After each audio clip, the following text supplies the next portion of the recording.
Hey, the recap shark here. Today I'm showing you a sci-fi drama film called Proximity. Beware spoilers ahead.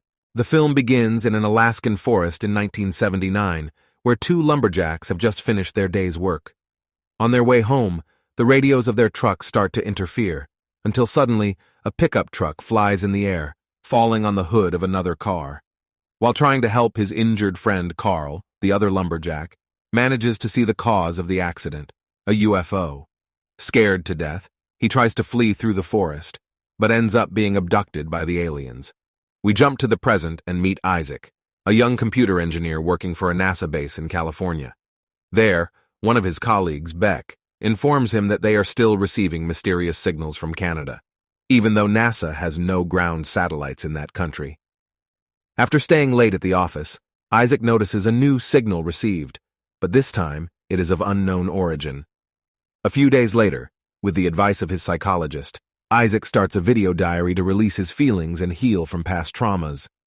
While making one of these videos on a hill, he notices a meteorite entering the Earth's atmosphere and lands just a few meters from where he is. Seconds later, the military approach the place, so Isaac hides in the bushes to investigate the event on his own. He manages to record the meteorite, but sees a UFO stranded on the mountain. Then it disappears without warning. Confused, Isaac intends to go home, when suddenly an alien appears behind him. Despite being frightened, the young man manages to film it in disguise. After a few seconds of observation, the alien enters the forest without harming him. Of course, Isaac runs away terrified because, an alien is not something you see every day. 3 days later, Isaac wakes up on a cliff with no idea what has happened, although upon checking his camera, he discovers that he was abducted by the extraterrestrials. After trudging home, Isaac notices a new symptom of being abducted, other than pain and fatigue. He can make an object disappear just by staring at it, and with some concentration he can bring it back. Seeing a doctor, he reveals a fracture in his right arm. But unlike normal fractures, his is completely straight and precise, as if he had undergone surgery. Soon after, at work, he decides to show his power to Beck. And while he manages to make a glass disappear, his friend can still see it. And calls him a liar, Isaac shows him something more believable, the recordings of the alien, and also uploads them to social media. In a short time, the video goes viral, so he is contacted by KFLA, a television network that wants to interview him. Isaac was excited to share this news, but everything was set to make him look like a lunatic and a national joke. So much so that an unknown man on another channel swore that he helped him create that fake alien video. Unable to accept this, Isaac begins to investigate real abduction cases on his own. This leads him to find Sarah, a user with a fracture similar to his, so they agree to meet at a coffee shop. While waiting for her, Isaac sees cutlery and other utensils float in the air. However, it was only a brief hallucination. Finally, Sarah appears, to whom he shows all kinds of evidence that aliens have always been close to humans, as in the 15th century paintings and strange radio signals were picked up by astronauts. Sarah then tells him about a man named Carl, who was abducted in 1979 in Alaska, and proved his story was true thanks to a lie detector, but soon after he disappeared without a trace. Remember the lumberjack from before? Well, now he's living in a cabin far from civilization, spending his days listening to the radio in case he picks up any mysterious signals. Guess what? He's finally found it. So many years after his abduction, it looks like he'll have answers. We return to Isaac, who, determined to clean up his public image, begins creating tapes of his alien video and manually sending them to the offices of conspiracy theorists. While putting the tapes in a mailbox, he is approached by Keith, a journalist who offers to help him share his story. So Isaac shows up at his office where Keith suggests he use a lie detector, as it would give a lot of validity to his off-Earth experience.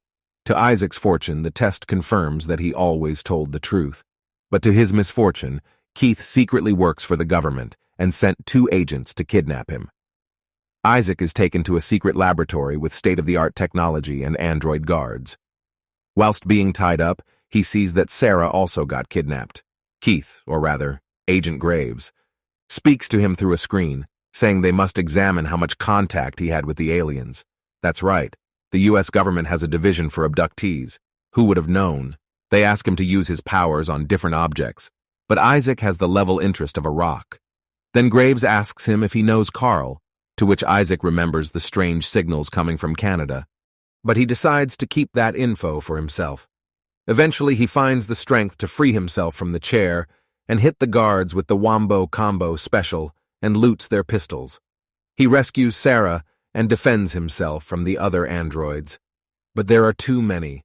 Isaac has no choice but to try and use his powers, which fortunately work to help him break out. Outside, they discover that they are in the jungles of Costa Rica. The situation was worse than they thought, but now they need to focus on contacting Carl, as Graves will not stop looking for them. With the help of the locals, Isaac and Sarah are guided to Seth, a hacker who lives on the island, although they must move immediately because the androids are looking for them. Seth takes them to his incredible treehouse. Then, Isaac gives Seth the data from a satellite in California to access its history, finding the Canada signals and giving them Carl's house.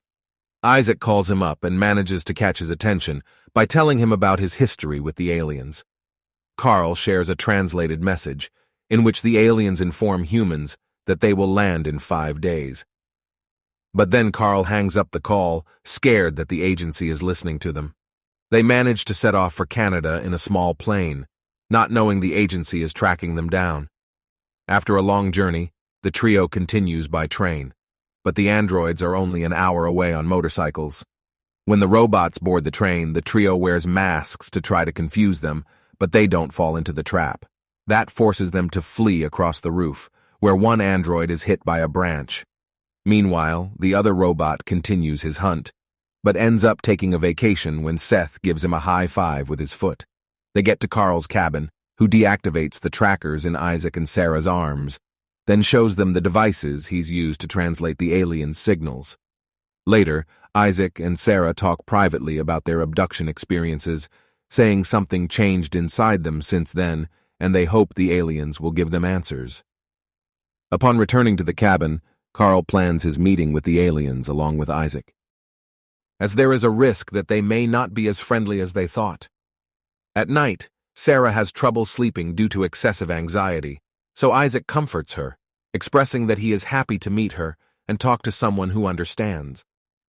Finally, the long-awaited day arrives, and while everyone waits patiently, the cabin is hit by a slight tremor. Immediately, Isaac separates from his group and goes into the forest, where he finds some aliens waiting for him.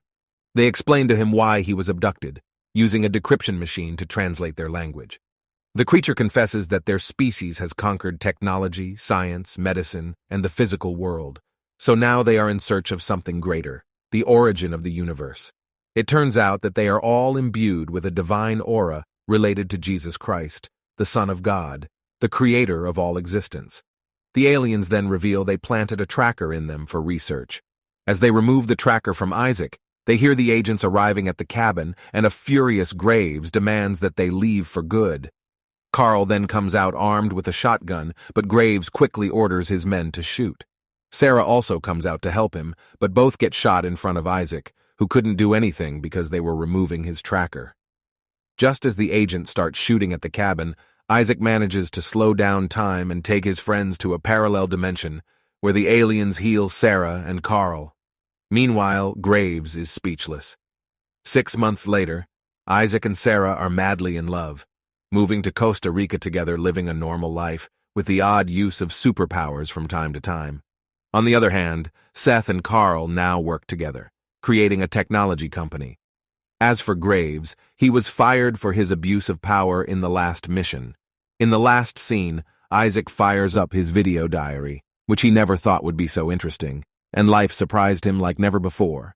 And that's the end of this great movie. Subscribe, turn on notifications, and thanks for watching.